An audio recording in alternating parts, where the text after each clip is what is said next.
Hi students, welcome to Acumen. आज हम लोग कंटिन्यू करने वाले हैं अकाउंट्स की chapter partnership account valuation of goodwill method 2 weighted average profit method of valuing goodwill with past adjustment. आप हमें फॉलो कर सकते हैं वेरियस सोशल मीडिया के साथ, इंस्टाग्राम, ट्विटर, फेसबुक। वहाँ पे मैं रेगुलर अपडेट्स डालता रहता हूँ about the upcoming class and वहाँ पे मैं स्टडी मटेरियल भी अपलोड करता रहता हूँ, so it will be a help for you. Now let's start the class.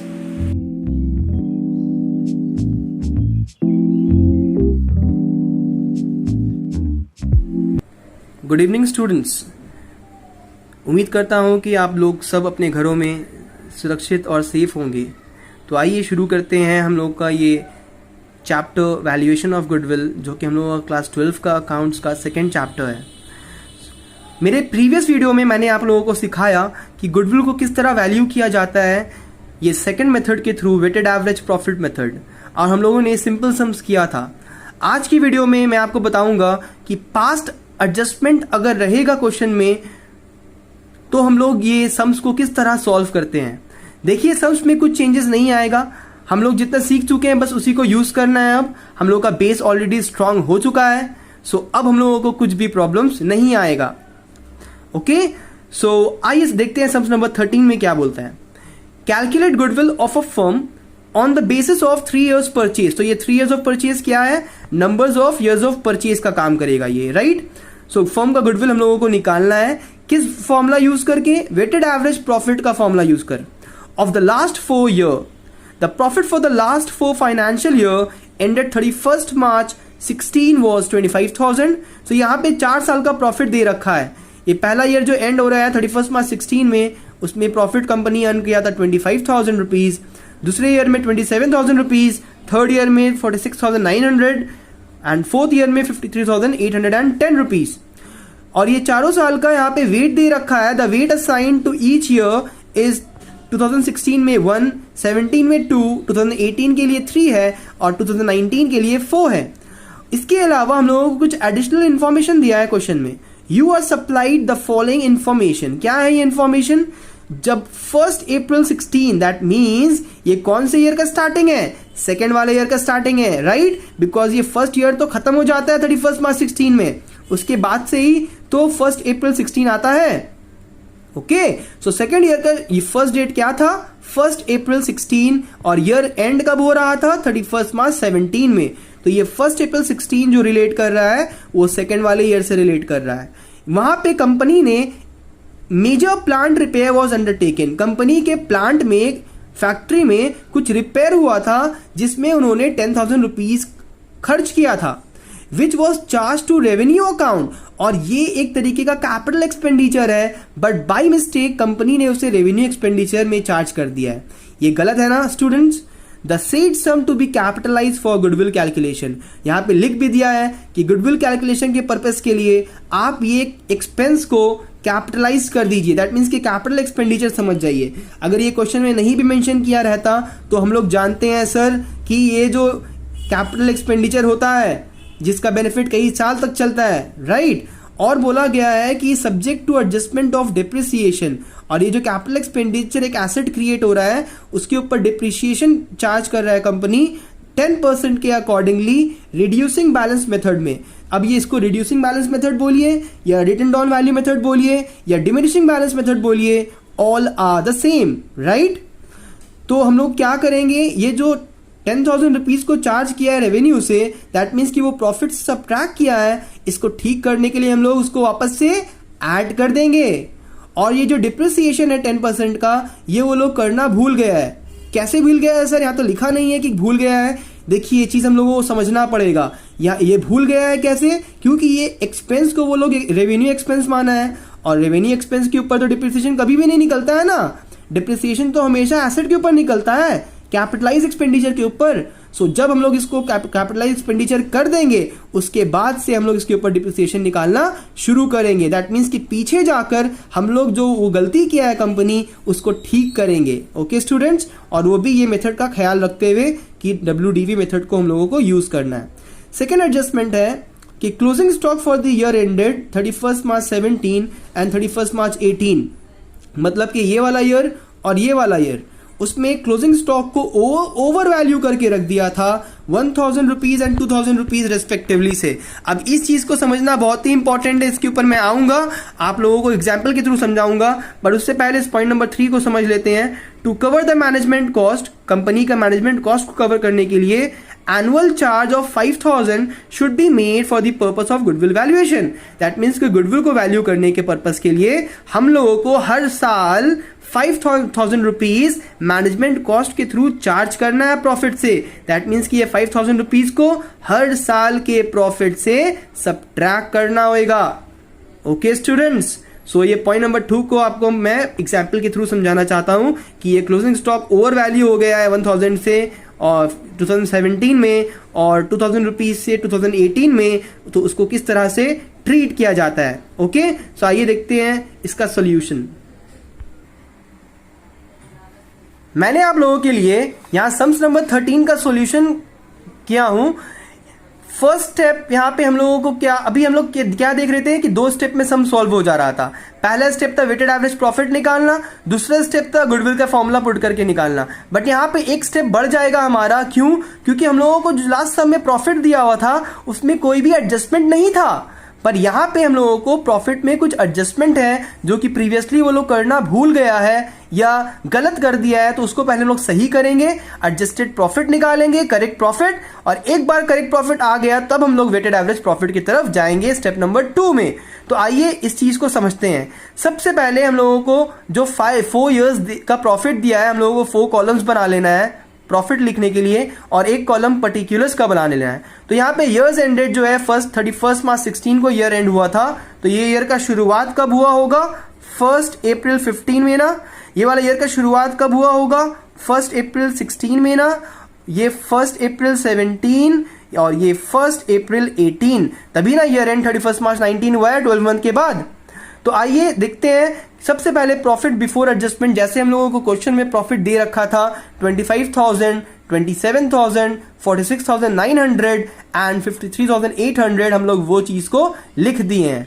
उसके बाद हम लोग को फर्स्ट एडजस्टमेंट में बोला था कि कंपनी 1 अप्रैल 16 में, दैट मीन्स कि ये वाले ईयर में 1 अप्रैल 16 में एक मेजर रिपेयर करवाता है 10,000 रुपीज का, जिससे वो रेवेन्यू में चार्ज कर दिया था, जबकि वो तो कैपिटल एक्सपेंडिचर है। उसको चार्ज किया तो प्रॉफिट तो कम हो गया था ना, गलती से ठीक करने के लिए प्रॉफिट को बढ़ाना पड़ेगा, इसी के लिए मैंने ऐड कर दिया है। ओके, तो ये कैपिटल एक्सपेंडिचर जो था, रिपेयर का खर्च, वो गलती से वो लोग रेवेन्यू मान लिया था, हम लोग उसको वापस से कैपिटल एक्सपेंडिचर मान के एडअप कर लिए हैं। ओके स्टूडेंट्स, उसके बाद क्या बोला था कि वही एक्सपेंस के ऊपर, कैपिटल एक्सपेंडिचर से जो एसेट क्रिएट हुआ है उसके ऊपर 10% का पर एनम डिप्रिसिएशन चार्ज होएगा। ओके, वो भी रिटर्न डाउन वैल्यू मेथड के बेसिस में। तो हम लोग ने क्या लिखा है? Less अनप्रोवाइडेड depreciation. अनप्रोवाइडेड क्यों? क्योंकि अब तक उसने प्रोवाइड किया ही नहीं था, तो हम लोगों ने प्रोवाइड कर दिया। और डिप्रिसिएशन प्रोवाइड करना मतलब डिप्रिसिएशन एक एक्सपेंस है ना, तो वो प्रॉफिट को घटा देता है। तो देखिए 10,000 के ऊपर अगर आप 10% निकालते हैं 12 मंथ के लिए, 12/12, सो आप लोगों को क्या मिलता है? 1000 रुपीज, राइट। अब ये WDV मेथड है, तो सेकेंड ईयर का जो तुम्हारा डिप्रिसिएशन निकलेगा वो किसके ऊपर निकलेगा? देखिए ये 10,000 रुपीज हमारा जो है स्टार्टिंग में उसका वैल्यू था, राइट। एक ईयर के एंड में हम लोग 10% निकाले हैं तो 1000 रुपीज आया है। ओके, तो सेकेंड ईयर के स्टार्टिंग में उसका वैल्यू कितना फॉल कर गया है? कितना हो गया है? 9,000 रुपीज। अब इसके ऊपर 10% निकालिएगा तो सेकेंड ईयर का डिप्रिसिएशन कितना आएगा? 900 आएगा, राइट। इसको सब्ट्रैक्ट करिएगा तो सेकंड ईयर के एंड में वो एसेट का वैल्यू 8100 हो गया है। तो ये थर्ड ईयर के एंड में अगर आप डिप्रिसिएशन करिएगा 10% का तो 810 आएगा डिप्रिसिएशन। ओके स्टूडेंट्स, तो ये फर्स्ट ईयर में 1000 रुपीज का डिप्रिसिएशन, सेकंड ईयर में 900 का, थर्ड ईयर में 810 का, क्योंकि हम लोग WDV मेथड फॉलो कर रहे हैं, रिटर्न डाउन वैल्यू मेथड। तो हमेशा रिटर्न डाउन वैल्यू के ऊपर डिप्रिसिएशन को कैलकुलेट किया जाएगा। थर्ड ईयर के लिए इसके ऊपर कैलकुलेट किया जाएगा। तो ये फर्स्ट ईयर में 1000, सेकंड ईयर में 900, थर्ड ईयर में 810। उसी प्रकार हम लोगों ने यहाँ पे 3 साल का प्रॉफिट लिख दिया है। I hope it is clear. उसके बाद हम लोगों को क्या बोला था कि सेकंड टॉपिक में बोला था क्लोजिंग स्टॉक का ओवर वैल्यूएशन, उसके बारे में मैं थोड़ी देर बाद आऊंगा।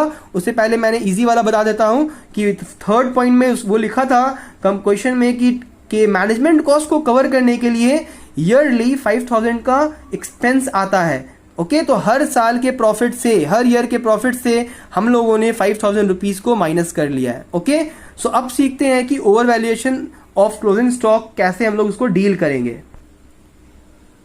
ओके, तो यहां भी जो बोला था, closing stock for year ended 31 March 17 was over valued by 1000। अब देखिए, अगर क्लोजिंग स्टॉक ओवर वैल्यूड होता है तो प्रॉफिट के ऊपर इसका क्या इफेक्ट पड़ता है, पहले इस कॉन्सेप्ट को समझाता हूं मैं। तो उसके लिए हम लोग जो क्लास 11 में सीखे थे फाइनल अकाउंट में ट्रेडिंग पीएल, सो हम लोग जब ट्रेडिंग अकाउंट बनाते थे उसके बाद पीएल बनाते थे, राइट। सो जब ट्रेडिंग अकाउंट बनाते थे तो हम लोग क्या लिखते थे, यहां पे टू ओपनिंग स्टॉक, राइट, फिर टू परचेजेस, यहां पे क्या आता था हमारा, बाय सेल्स और बाय क्लोजिंग स्टॉक। सिंपल रखते हैं, बेसिक आइटम लिया है मैंने। ओके, मान लेते हैं कि ओपनिंग स्टॉक हमारा था 50 रुपीज, परचेज हुआ था 150 रुपीज का, कंपनी ने सेल किया था मान लेते हैं 100 रुपीज का, और क्लोजिंग स्टॉक आ गया था हमारा, क्वेश्चन में मान लेते हैं 180 रुपीज का। ओके, सो अगर हम लोग इसको टोटल करते हैं यहां पे तो ये क्या आ जाएगा 280, और ये क्या आ रहा है 200। दैट मीन्स कि बैलेंसिंग फिगर यहां पे आ रहा है ना 80 रुपीज का, ये क्या कहलाता है, to gross profit, right. So total कर लीजिए, ये क्या हो जा रहा है 280 हो जा रहा है इसके तरह। अब देखिए, अगर ये क्लोजिंग स्टॉक को हम लोग ओवर वैल्यू कर दे, जैसे कि ये क्वेश्चन में बोला है, तब क्या इसका इफेक्ट पड़ेगा ग्रॉस प्रॉफिट के ऊपर। ओके, सो अगर ये क्लोजिंग स्टॉक 180 से हम लोग बढ़ा करके ओवर वैल्यू कर देते हैं, इसको अगर हम लोग 200 कर देते हैं सपोज, सो अब क्या हो रहा है, टोटल 300 हो रहा है ना टोटल। सो टोटल 300 हो जा रहा है। अब सब्ट्रैक्ट करिए ये दोनों को, 300 माइनस 50 माइनस 150, सो हमारा ये ग्रॉस प्रॉफिट बैलेंसिंग फिगर क्या आ रहा है 100 रुपीज। आप देख पा रहे हैं, अगर क्लोजिंग स्टॉक को हम लोग ओवर वैल्यू कर रहे हैं, बढ़ा रहे हैं, तो ग्रॉस प्रॉफिट पे क्या इफेक्ट आ रहा है कि वो भी बढ़ जा रहा है। आया स्टूडेंट समझ में आप लोग को। सो यहां पे जो क्लोजिंग स्टॉक को बढ़ाया है 1000 रुपीज से, दैट मीन्स कि अगर क्लोजिंग स्टॉक 1000 से बढ़ा है तो ग्रॉस प्रॉफिट भी 1000 से बढ़ गया होगा। ठीक करने के लिए उसे सब्ट्रैक्ट करना होता है। आया बात समझ में। मैं आप लोगों को एक और कॉन्सेप्ट समझा रहा हूं, ध्यान से समझिएगा, कि अगर क्लोजिंग स्टॉक अंडर वैल्यूड होता तब क्या होता। ओके, अच्छा से कॉन्सेप्ट को समझ लीजिए। अगर ये 180 के जगह वो अंडर वैल्यूड होता, मान लीजिए कि 150 होता, मतलब कि ये अंडर वैल्यूड है ना। सो अब टोटल क्या आ रहा है, सेल्स का 100, क्लोजिंग स्टॉक का 150, टोटल क्या हो जा रहा है 250। अगर आप सब्ट्रैक्ट कर रहे हैं ये 50 और ये 150 को, तो कितना हो जा रहा है 250 से माइनस करके आंसर, ये 250 माइनस 50, 200, 200 माइनस 150, बैलेंसिंग फिगर आ रहा है हमारा 50 रुपीज। अब देखिए, अगर क्लोजिंग स्टॉक अंडर वैल्यूड करते हैं, 180 से अंडर वैल्यू करके 150 करते हैं, तो इसका क्या इफेक्ट पड़ रहा है ग्रॉस प्रॉफिट के ऊपर। हमेशा ओरिजिनल से कंपेयर करना। 80 से वो गिर के हो जा रहा है 50 में। ओके, सो जब भी क्लोजिंग स्टॉक अंडर वैल्यूड रहेगा तो ग्रॉस प्रॉफिट कम हो जाता है ना, तो ठीक करने के लिए ऐड कर देते हैं। ओके, सो हम लोगों का क्वेश्चन में ये वाला बोला नहीं है, बस आपके कॉन्सेप्ट के लिए मैं आपको समझा दिया है। सो हम लोगों को ये वाला कॉन्सेप्ट अभी ये समझ के लिए सिर्फ देखना है कि यहाँ पे क्लोजिंग स्टॉक को ओवर वैल्यू करके रख दिया है, तो इसका क्या इफेक्ट पड़ा है प्रॉफिट के ऊपर कि वो 80 से बढ़ के 100 हो गया है। बढ़ गया है ना गलती से, ठीक करने के लिए उसको माइनस कर देंगे। ओके स्टूडेंट, तो इसलिए हमने क्वेश्चन में जब सॉल्व किया अपना सॉल्यूशन को, सो यहां पे मैंने क्या लिखा है, over valuation of closing stock, उसे मैंने माइनस किया है। ये वाले ईयर जो ईयर एंडेड 31 मार्च 17 का था 1000 रुपीज, उसे मैंने ये वाले ईयर से सब्ट्रैक्ट कर दिया है। एक और ईयर का दिया था 31 मार्च 18 का भी दिया था वहां क्वेश्चन में 2000 रुपीज, मैंने उसे भी सब्ट्रैक्ट कर दिया है। अब एक और बात समझिएगा कि अगर ये 1000 रुपीज ये वाले ईयर का क्लोजिंग स्टॉक है, तो वो नेक्स्ट ईयर का ओपनिंग स्टॉक बनेगा ना। दैट मीन्स कि ये वाले ईयर का ओपनिंग स्टॉक बन जाएगा ना। सिमिलरली अगर ये 2000 रुपीज ईयर एंडेड 31 मार्च 18 का क्लोजिंग स्टॉक है, तो वो आने वाले साल का, नेक्स्ट ईयर का ओपनिंग स्टॉक बनेगा ना। सो यहाँ पे जब क्लोजिंग स्टॉक ओवर वैल्यू था तो नेक्स्ट ईयर का ओपनिंग स्टॉक ओवर वैल्यू होगा। सिमिलरली ये वाले ईयर का अगर क्लोजिंग स्टॉक ओवर वैल्यू था तो नेक्स्ट ईयर का ओपनिंग स्टॉक ओवर वैल्यू होगा। अब ओवर वैल्यू का क्या इफेक्ट पड़ता है प्रॉफिट के ऊपर वो भी समझ लेते हैं। आइए एक बार फिर से ट्रेडिंग अकाउंट बना के ये कॉन्सेप्ट को समझ लेते हैं हम लोग। तो ये मैंने बनाया ट्रेडिंग अकाउंट, यहाँ पे बेसिक सा आइटम्स को यूज करूंगा। To opening stock, to purchases, by sales and by closing stock. Okay, और ये अमाउंट ले लेते हैं, ओपनिंग स्टॉक मान लेते हैं, अमाउंट को छोटा रखते हैं, सिंपल रखते हैं 20। परचेज का अमाउंट को रख देते हैं हम लोग 30। सेल्स किया है वो लोग 50 रुपीज़ का, और क्लोजिंग स्टॉक मान लेते हैं 40 रुपीज़ का। सो अगर सिंपल सॉल्व करते हैं तो ये 90 आ रहा है, और ये 90 से ये 20 और 30 50 को सब्ट्रैक्ट करेंगे तो हमारा ग्रॉस प्रॉफिट क्या आ रहा है, 40 आ रहा है, करेक्ट। सो ये हमारा ग्रॉस प्रॉफिट है, राइट स्टूडेंट। अब देखिए अगर ओपनिंग स्टॉक को ओवर वैल्यू करेंगे तब क्या अफेक्ट पड़ता है। सो अगर ओपनिंग स्टॉक को हम लोग बढ़ा के 20 से अगर बढ़ा दिए, कितना कर दिए, मान लेते हैं 40 कर दिए। सो अब देखिए यहां का सारा आइटम तो सेम है, 50 एंड 40 90।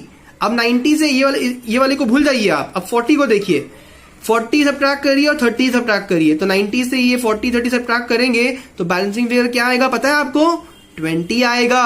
तो 40 से वो गिर के कितना हो जा रहा है, 20 हो जा रहा है। समझ आ रहा है। अगर ओपनिंग स्टॉक ओवर वैल्यू होता है ना तो उसका प्रॉफिट के ऊपर क्या इफेक्ट पड़ता है कि प्रॉफिट कम हो जाता है, ठीक करने के लिए ऐड करना पड़ेगा। ओके, सिमिलरली अगर ओपनिंग स्टॉक, ये चीज क्वेश्चन में नहीं है बट मैं कॉन्सेप्ट के लिए समझा रहा हूं कि अगर ओपनिंग स्टॉक अंडर वैल्यू हो जाए, 20 से अगर वो गिर के मान लेते हैं कि 10 हो जाए, कम हो जाए, तो अब देखिए ये तो वैसे ही रहा 90। अब 90 से 10 सब्ट्रैक्ट करिए, 80 माइनस 30 50, तो ये 40 से 50 हो जाता है। दैट मीन्स कि प्रॉफिट बढ़ जाता है।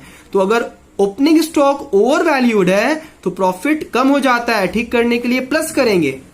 और अगर ओपनिंग स्टॉक अंडर वैल्यूड है तो उसका प्रॉफिट के ऊपर इफेक्ट पड़ता है कि प्रॉफिट बढ़ जाता है, ठीक करने के लिए सब्ट्रैक्ट कर देते हैं वो केस में। तो ये वाला चीज हमारे क्वेश्चन में नहीं है, जस्ट फॉर कॉन्सेप्ट मैंने समझाया हूं। अभी ये वाला कॉन्सेप्ट हम लोग यूज करेंगे ये वाले क्वेश्चन के लिए। ओके स्टूडेंट्स, सो इसलिए मैंने क्या किया है, जो ये वाले ईयर का 31 मार्च 17 जो ईयर एंडेड था उसका क्लोजिंग स्टॉक जो ओवर वैल्यूड था वो नेक्स्ट ईयर का over valuation of opening stock बन गया है, और ये चीज ऐड कर दिया है मैंने सेम अमाउंट को। सिमिलरली ये वाले ईयर का जो क्लोजिंग स्टॉक था नेक्स्ट ईयर का ओपनिंग स्टॉक बन गया है, तो ये ओपनिंग स्टॉक ओवर वैल्यूएशन को मैंने भी ऐड कर दिया है।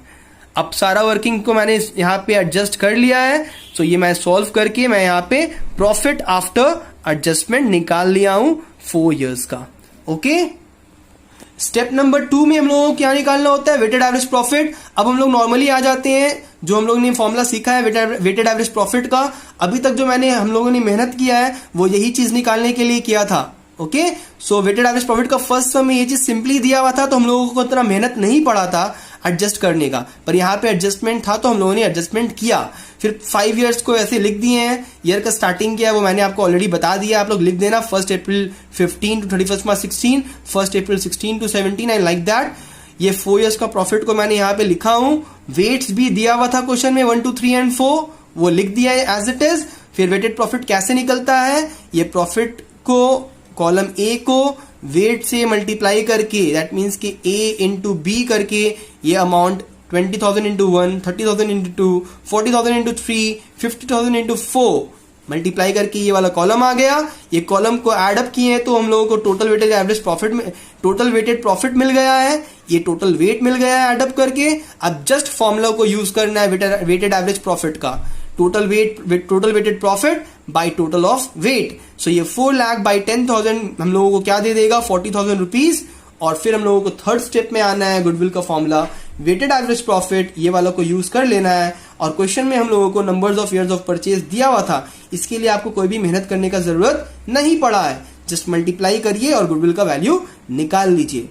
ओके स्टूडेंट्स, आई होप आप लोगों को ये समझ में आया होगा। तो हम लोग जो है ये वेटेड एवरेज प्रॉफिट का एडजस्टमेंट वाला सम्स भी सीख लिए हैं। Thank you students, subscribe our channel for latest videos. Thank you students.